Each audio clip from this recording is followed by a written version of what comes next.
മനുഷ്യർ നിർബന്ധമായും കണ്ടിരിക്കേണ്ട ചില ഇടങ്ങളുണ്ട്.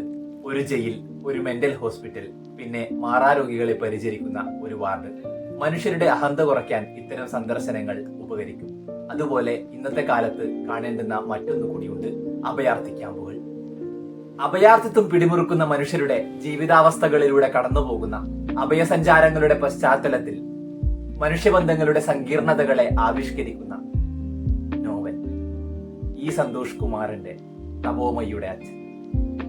ചാവുകളി, നാരകങ്ങളുടെ ഉപമ, ഗാലപ്പഗോസ് എന്നീ ചെറുകഥകളിലൂടെ, അന്ധകാരനഴി, ജ്ഞാനഭാരം എന്നീ നോവലുകളിലൂടെ നമ്മളെ ഞെട്ടിച്ച എഴുത്തുകാരന്റെ ഏറ്റവും പുതിയ നോവൽ.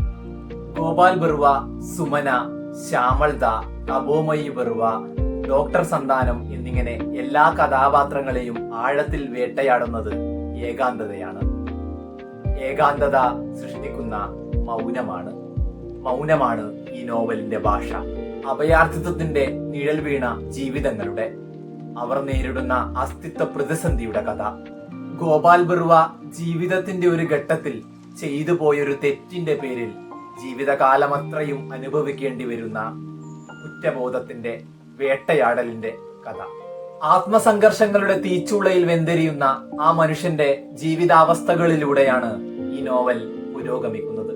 ആരോടും തുറന്നു പറയാൻ കഴിയാത്ത ഒരു രഹസ്യം സൂക്ഷിക്കാൻ അദ്ദേഹം തന്നെ കണ്ടെത്തുന്ന നിഗൂഢ ലിപി സഞ്ചയം, അതിന്റെ സഹായത്തോടെ ഡയറി താളുകളിൽ എഴുതി ചേർക്കപ്പെടുന്ന രഹസ്യങ്ങൾ പിന്നീട് ആരും വായിച്ചെടുക്കില്ലെന്ന അദ്ദേഹത്തിന്റെ ഉറപ്പിലേക്ക് ഒരു പേടി സ്വപ്നമായി നിഗൂഢ ലിപി സഞ്ചയത്തിൽ തൽപരനായ ഒരാളെ അദ്ദേഹം കണ്ടുമുട്ടുന്നു. പിന്നീട് അദ്ദേഹം അനുഭവിക്കുന്ന ആത്മസംഘർഷങ്ങളുണ്ട്. ആ ഭയം സൃഷ്ടിക്കുന്ന ആവലാതികൾ ആ നോവലിൽ അത്രയും നിറയുന്നത് നമുക്ക് കാണാം. ജീവിതാവസ്ഥകളുടെ, ആത്മസംഘർഷങ്ങളുടെ ശക്തമായ അവതരണമാണ് ഈ നോവൽ.